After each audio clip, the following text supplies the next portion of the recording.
Alors, on se trouve dans la préparation à Rosh Hashanah Yom Kippour, le Chodesh Elul. Et donc, nous allons voir ensemble, Ashkacha Pratit, par providence divine, on étudier les lois de la Teshuvah. Comme on sait que les 40 depuis Rosh Hashanah jusqu'à Yom Kippour, depuis le Rosh Chodesh Elul, ce sont des jours de préparatifs à la Teshuvah, car c'était 40 jours durant lesquels Moshe Rabbeinu avait prié à Hachem pour implorer le pardon. Et donc, Ayami Ma'alel Niskarim Ben Asim, quand un juif, spécialement quand un tzaddik, il obtient de chez Hachem une bracha particulière dans un certain jour, alors il y a cette lumière qui rayonne et qui revient chaque année. Et donc, c'est pour ça que depuis Rosh Chodesh Elul, ce sont les jours de la Teshuvah.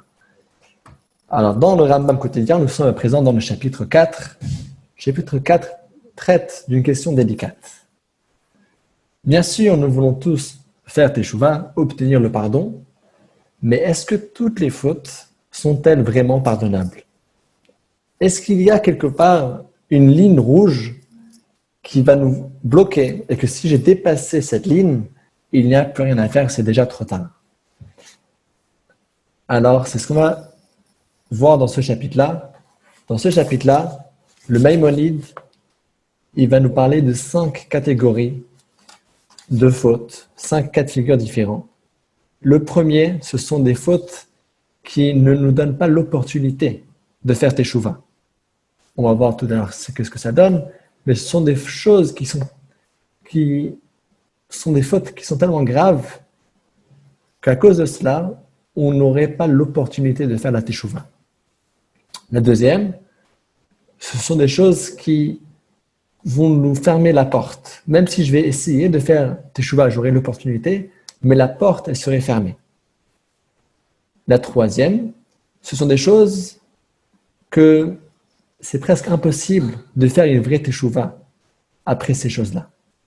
La quatrième, ce sont des choses que généralement les gens ne pensent même pas à faire Teshuvah.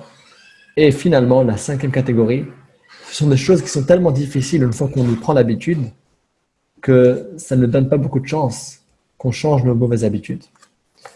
Alors, avant de rentrer dans les différents détails, une précision générale qui est mentionnée ici, mais qui est aussi reprise et soulignée par l'Admor Hazaken dans le Tanya. Tout ce qu'on va parler dans ce chapitre, ce sont des opportunités. Est-ce que c'est facile? Est-ce qu'il y a des empêchements? Mais finalement, si un juif décide fermement de faire Teshuvah, il n'y a rien au monde qui va stopper ce juif. Il y avait 2 juifs qui se rencontraient pendant la période de la préparation pour Yom Kippour. Le premier était triste, le deuxième était excité, était joyeux. Alors, le premier demande, mais dis-moi, tu ne crois pas au sérieux ce qui se passe? On va arriver au Yom Kippour. Le juge suprême, il va passer avec une loupe pour voir chaque chose qu'on a fait. Alors, son ami lui répond, oui, mais je suis joyeux, je suis heureux parce que le juge, c'est mon papa. Ça veut dire qu'il y a les règles générales. Est-ce qu'il y a plus de facilité? Est-ce que la porte est ouverte, etc. Mais finalement, puisque Hachem, c'est notre Père qui nous aime, alors il n'y a rien qui va bloquer hermétiquement le juif de faire Teshuvah. Alors, venons voir le 4e chapitre. La première halakha.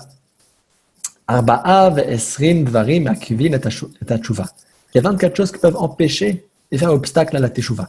Arba'a me'em avon gadol ve'oseh echad me'en en hakadosh baruch hu maspik bi'ado la'asot teshuvah lefi godel cheto. Alors, il y a 4 parmi eux qui sont simplement des choses qui sont tellement graves qu'Hachem ne donne pas l'opportunité de faire Teshuvah. Et j'explique. C'est écrit dans la Gemara.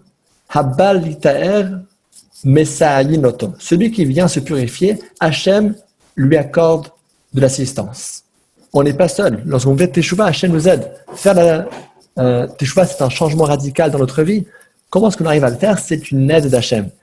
Et donc, cette aide supplémentaire d'Hachem, cette assistance, n'est pas accordée à un certain type de personne. Ça veut dire qu'il pourra faire Teshuvah de lui-même, mais Hachem ne sera pas maspik biad. Hachem ne va pas l'offrir l'assistance et l'opportunité. Ve'elohim, les voici.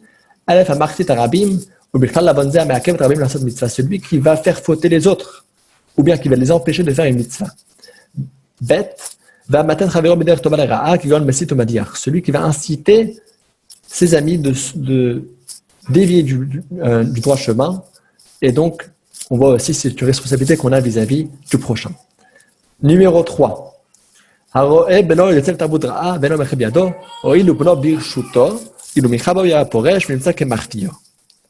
Celui qui n'empêche pas son fils de sortir et de dévier du chemin, c'est son fils. Il pouvait lui dire quelque chose, il pouvait l'éduquer, et il n'a rien fait dans ce sujet, et donc c'est pour ça que c'est très grave.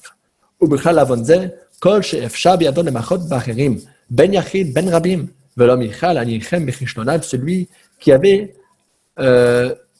moyen d'influencer le public, et il ne l'a pas fait, et il les a laissés comme ils étaient.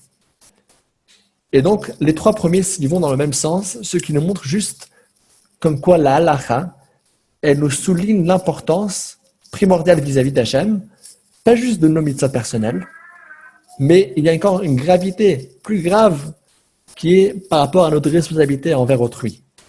Et Meruba Midatova Mivila pour Aniyut a plus forte raison que lorsqu'on va influencer le prochain à faire une mitzvah, c'est encore beaucoup plus cher aux yeux d'Hachem que quand on fait une mitzvah soi-même.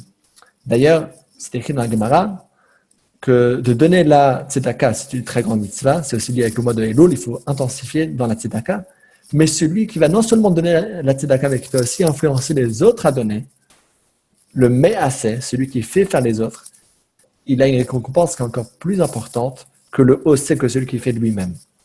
Dalet, le dernier, le quatrième, celui qui va toujours repousser la teshuva. Il dit, maintenant je vais fauter, et plus tard je vais faire teshuva, maintenant je vais fauter, Yom Kippour va me ramener le pardon. Puisque c'est une personne qui ne prend pas les choses au sérieux, toujours il est en train de repousser, alors Hachem, il ne va pas l'ouvrir les portes de faire teshuva parce qu'il faute en prenant avantage de la teshuva. Donc finalement pour lui, il se sert de la teshuva, il se dit, bon, puisque c'est réparable, je peux fauter. Dans ce cas-là, si la teshuva, c'est pour toi une cause de fauter, Hachem te dit, je ne vais pas te donner l'assistance particulière pour faire teshuva.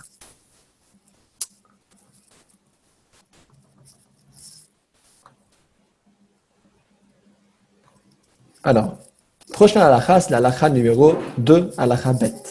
Il y a 5 choses qui vont fermer les portes pour faire teshuva. Velouen, voici. Aleph haporesh min hatzibur. Lefish bizman she'asu teshuva lo yiyeh imahem ve'eno zocheh imahem b'zchut she'osim. Celui qui se sépare de la collectivité. C'est-à-dire, c'est quand même fort ce qu'on dit ici. C'est-à-dire, ça peut être un juif qui fait toutes les 613 mitzvot. Il est scrupuleux dans les minagim, dans les khumrot. Mais il ne veut pas faire partie des juifs. C'est-à-dire, il dit, bon, quand vous avez des soucis, les problèmes, c'est les vôtres. S'il y a des soucis, s'il y a des décrets, s'il y a n'importe quelle histoire, il dit, débrouillez-vous, moi je vais juste faire les mitzvot entre moi et Hachem.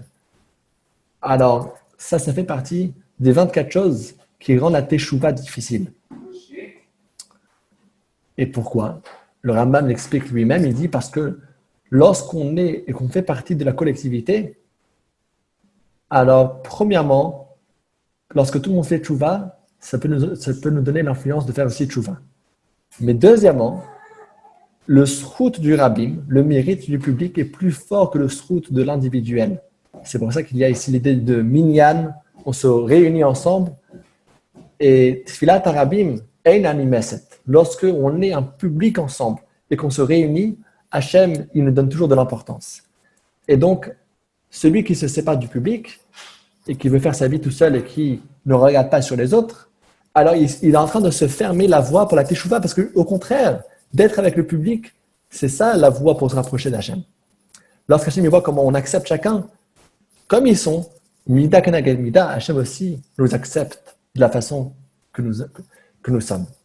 Bet, vacholek al divrei chachamim, v'shemachlukto gorem elo lifrosh me'em v'niyodea darkat teshuva. Celui qui est cholek, celui qui n'est pas d'accord avec les sages. On peut poser des questions, on peut apprendre, mais on ne peut pas être cholek, on ne peut pas diverger d'opinion contre les sages. Et c'est une chose qui est vraiment très intéressante que le Maïmonide le souligne ici, parce que c'est une chose que bizarrement, on voit ça seulement dans la Torah. Quand il y a une personne qui n'est pas médecin, alors cette personne-là ne va pas prononcer son avis contre le diagnostic du médecin. Une personne qui n'est pas un expert dans telle chose, alors il respecte l'avis de l'expert. Mais quand ça vient à la Torah, alors même celui qui n'est pas rabbin, chacun a son avis. Et, le rabbin a dit ça, mais moi je pense comme ça, moi je pense autrement. Alors il est en train de se fermer sa propre porte. Parce que s'il a un sage qui va le guider, le sage pourra aussi le donner la main pour le montrer la voie pour faire teshuva. Mais s'il est en train de rejeter les sages, alors il n'aura pas de chemin pour pouvoir faire teshuva. Gimel, Malik ala mitzvot, bazu beinav, celui qui se moque des mitzvot. La moquerie, c'est une chose qui est très grave. Alors, c'est décrit dans le Hayom Yom que un des plus grands problèmes qu'il y a, c'est de prendre les choses à la légère. Parce que si chaque chose qu'on regarde, c'est sérieux, alors quand c'est sérieux, je regarde sérieusement, avec une approche qui est bien posée. Est-ce que c'est oui, est-ce que c'est non? Mais si c'est une blague, alors le oui ou le non n'existe pas vraiment. Tout est du à peu près, tout est du gris. Et donc, la mitzvah n'est pas si importante, la faute n'est pas si grave. Et donc, celui qui se moque des mitzvot aussi, il est en train de se fermer sa propre voie, parce que puisque lui ne considère pas les mitzvot importantes, et alors pour lui, il ne pourra pas revenir facilement. Si une personne, pour lui, la mitzvah c'est important, mais il va transgresser, ça c'est une chose. Mais si pour lui la mitzvah de base n'est pas importante, alors là, il n'aura pas de voie facile pour pouvoir faire teshuva.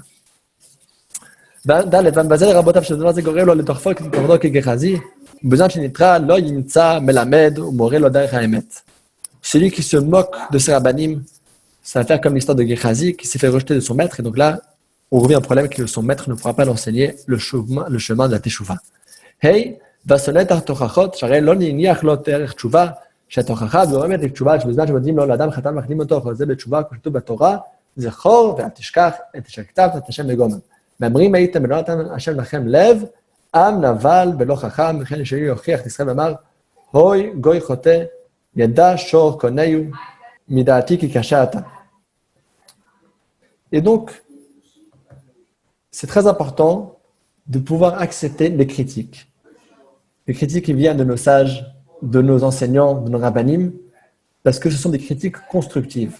Celui qui haït les torachot, lorsque son rab le fait une remarque, il ne pourra jamais grandir. Hachem a demandé au prophète de venir et de faire des remarques aux Juifs pour nous rapprocher justement au droit chemin.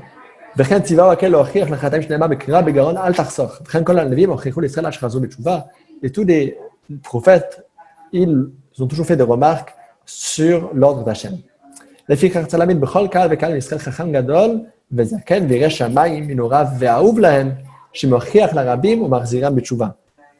c'est pour ça que dans chaque communauté, il faut avoir une personne qui est un grand, une personne qui craint Dieu, mais aussi une personne qui est aouv, une personne qu'ils aiment. Parce que si ces personnes qui n'aiment pas, ils ne vont pas accepter ces remarques. C'est d'être un rave qui est bien aimé, qui fait ça par amour, comme un père qui fait une remarque à son fils.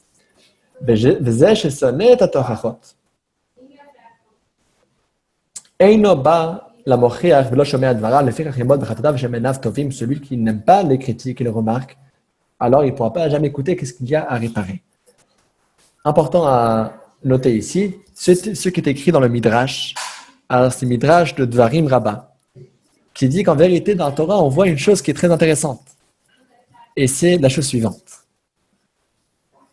Il y avait, dans la même époque, deux grands prophètes, Moshe Rabbeinu, et il y avait un prophète non-juif, Bilam.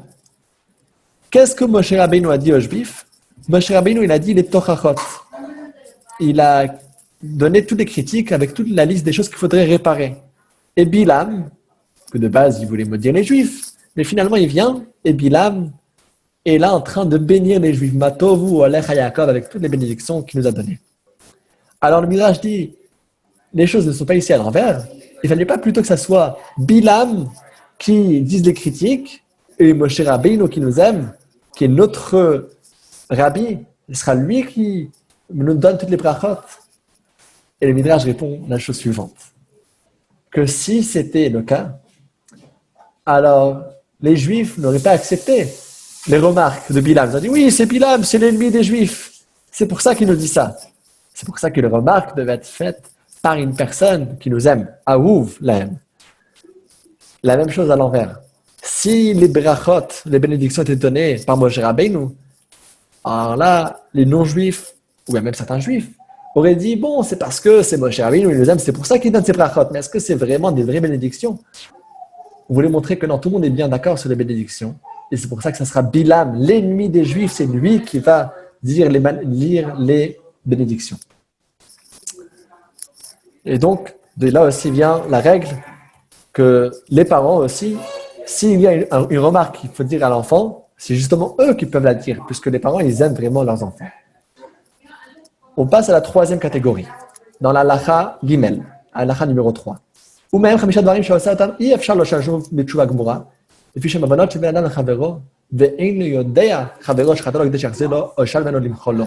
Ce sont des choses qui sont très difficiles à faire teshuva, parce que ce sont des fautes qu'il y a dans les relations entre une personne et son prochain, et il ne sait même pas comment s'y prendre pour faire teshuva. ואלו les voici. א' המקלל את הרבים ולא כלל ידוע שתשאל ממנו כפרה. Celui qui maudit le public. Je vous maudis. Alors, à qui est-ce qu'il va demander pardon s'il a maudit un certain public sans faire référence à une personne spécifique? Bête. החולק עם מגנב לפי שאינו יודע גנבה זו של מי היא, אלא הגנב גונב רבים ומביא לו והוא לוקח, ועוד שהוא מחזיק יד הגנב ומחטיאו. Celui qui partage le butin avec un bandit, avec un voleur. Alors, il y a ici deux raisons. La première, c'est parce que le voleur, il a volé de plusieurs personnes, et lui, s'il veut faire teshuva, alors le voleur peut-être il sait, mais après, si celui qui a partagé avec le voleur, s'il décide de faire teshuva dans un an, il ne va pas savoir c'est à qui qu'il faut rendre. Mais aussi, une deuxième raison, c'est parce que puisqu'il partage avec le voleur, il est en train d'encourager une personne qui fait la faute, et là on retourne au problème de la catégorie numéro 1 de celui qui fait fauter les autres. C'est encore plus grave de celui qui faute lui-même. L'email, troisième chose.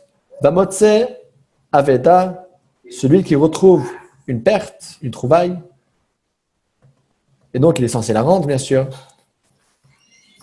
Et au lieu de la rendre, il a le garder chez lui. Mais après un certain temps, le propriétaire ne va pas chercher ça toute sa vie. Alors il pourra rater la personne et ne pas savoir à qui le rendre. Et donc, même s'il voudra faire teshuva, la porte elle sera difficile à pousser. Dalet va ochel shot anim etamim almanot. אלו בני אדם המוללים הם ואינם ידועים ומפורסמים וגולים מעיר לעיר ואין להם מכיר כדי שתדע שוד זה של מי הוא ויחזירנו לו. Celui qui mange de ceux qui sont les bien saisis, des pauvres, des orphelins et des veuves. Donc, à l'époque, c'est beaucoup plus courant que ces gens-là, ce type de gens, ils n'avaient pas de ville fixe, ils se déplaçaient d'un endroit à l'autre et donc, s'il va faire tchouva, il ne va même pas savoir par où commencer, par où les rechercher. Il ne sait même pas c'était quel pauvre, c'était quelle veuve, quel orphelin. Hey, cinquième chose, un juge qui reçoit du pot de vin pour dévier le jugement.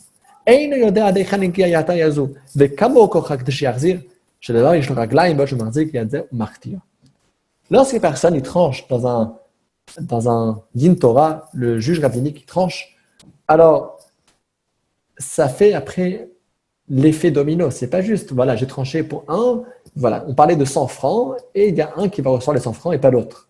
C'est pas juste ça. Lorsqu'il tranche maintenant, ça va faire qu'après les gens vont dire ah, alors lui était malhonnête et donc je fais plus de business avec lui. Ça peut faire un effet domino énorme et donc même si le juge il voudra faire teshuva parce qu'il a trafiqué le jugement, il ne pourra pas savoir jusqu'à où faire teshuva. Et donc, cette troisième catégorie, ce sont des choses que même si je veux faire teshuva, mais ce sont des choses que je ne sais pas jusqu'à où mon dégât est allé, je ne connais pas l'adresse du dégât pour pouvoir le réparer. Quatrième catégorie, dans la quatrième halakha, Dalet. Ce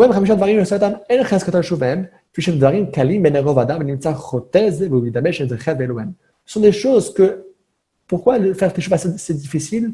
Parce que beaucoup de gens ignorent que c'est une faute. Si c'est une faute claire, c'est facile. C'est une faute, c'est noir sur blanc. Mais il y a des fois des choses que les gens pensent que ce n'est pas une faute. Les voici. Aleph.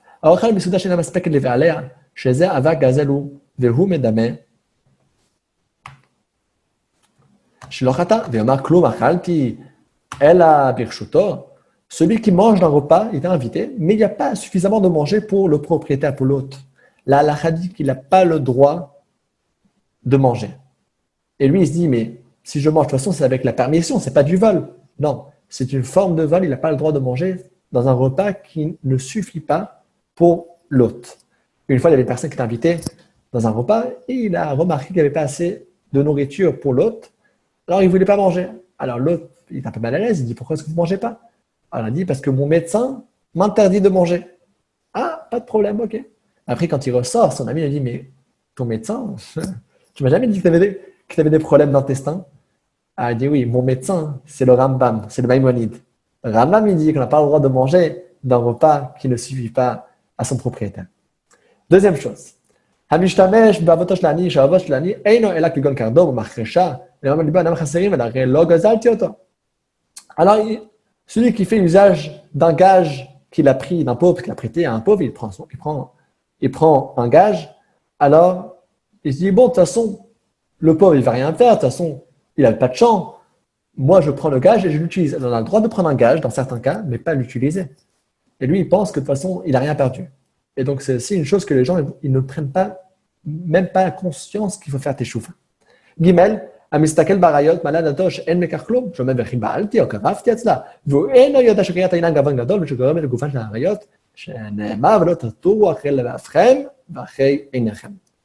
Celui qui regarde des choses qu'il ne fallait pas regarder, alors il a des relations qu'il n'a pas le droit de faire, et il regarde sur ses femmes. Alors il dit, bon, de toute façon, moi, j'ai rien fait, qu'est-ce que j'ai fait? J'ai juste regardé. En vérité, de regarder déjà, c'est interdit. C'est écrit dans la Torah, on le lit dans le Shema Israël, chaque jour plusieurs fois, ne pas errer derrière le cœur et derrière les yeux aussi. Dalet, החברו מת שם, ולא הגיע, לא בושת, ולא באישו, אלא ערך מעשה לטובים, וחוכמתו למול מעשה חברו, או חוכמתו, זה ג'רם כללו שהוא מחובר לחברו בזוי. Celui qui se prend de l'honneur en rabaissant son prochain. Alors il pense, pour façon, qu'est-ce que je l'ai fait? L'ami, il n'était même pas là, c'est juste que j'ai comparé, j'ai dit, voilà, lui, il a fait ça, et moi, j'ai fait comme ça. Est-ce que j'ai dit du mal sur lui? Non, j'ai juste raconté ce que nous deux avons fait. Est-ce que je l'ai fait du tort? Il n'était même pas là. Donc, j'ai uniquement comparé nos actes. Ça aussi, c'est interdit. Hey, והחושד בכשרים, הוא אומר בליבו שאינו חטא, לפי שהוא אומר, מה עשיתי לו, וכי יש שם אל החשד, שמה עשה או לא עשה. Celui qui va soupçonner une personne cachère, je le soupçonne qu'il a fait quelque chose de mal. Alors, il se dit, de toute façon, ce n'est pas une faute. J'ai juste dit que c'est un soupçon, je n'ai pas dit que c'est pour sûr. En vérité, déjà, de soupçonner une personne qui est cachère, je me sers de cachère d'Ato, qui va la verra, ça déjà de considérer une personne qui est cachère comme une personne qui est pécheur, c'est déjà une faute. Là, on voit que la faute, c'est pas juste ce qu'on fait, mais c'est aussi ce qu'on pense sur sur un juif, un autre juif, même si c'est juste que je pense un soupçon, c'est déjà interdit. Dernière catégorie des choses, ou même ce sont des choses que c'est difficile de se séparer. C'est une chose qu'une fois que je prends l'habitude, c'est très difficile d'arrêter. Ce sont des choses qu'il faut faire attention de ne pas rentrer dedans dès le départ. Et les voici. Rechilut, Lashon hara, ou Baal chema, ou Baal machshava zara, מתחבל הרשע לפני שהוא לומד מעשיו ונרשמים בליבו. Et donc, d'être colporteur, le Lashon hara, médisance, la colère, d'avoir des mauvaises pensées, et celui qui devient ami avec un impie, avec un rachat, parce qu'il apprend de lui, il prend le mauvais exemple.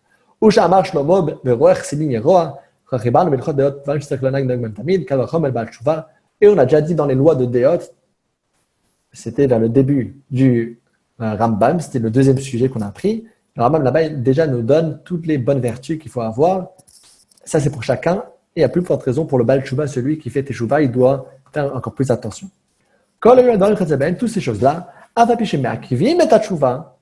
et là il revient à l'introduction que j'avais donnée avant, malgré que ce sont des choses qui peuvent bloquer donc ils peuvent bloquer le juif de faire teshuvah, ça peut rendre difficile, ça peut mettre une porte, une barrière, ça peut faire qu'il ne trouve pas de chemin facilement, qu'il n'ait pas d'assistance. Mais Ein Monim Ota, ça n'empêche pas. Et la Imasa dans le Tchouva même, Arizva Tchouva, si la personne il fait Teshuvah, il sera toujours accepté, c'est juste que c'est plus difficile de faire Teshuvah de ces choses-là.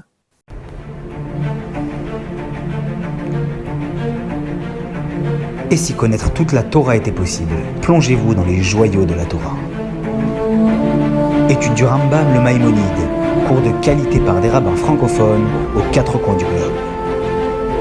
Un chapitre chaque jour, à raison de 20 minutes, pour finir en moins de 3 ans d'apprentissage de la Torah.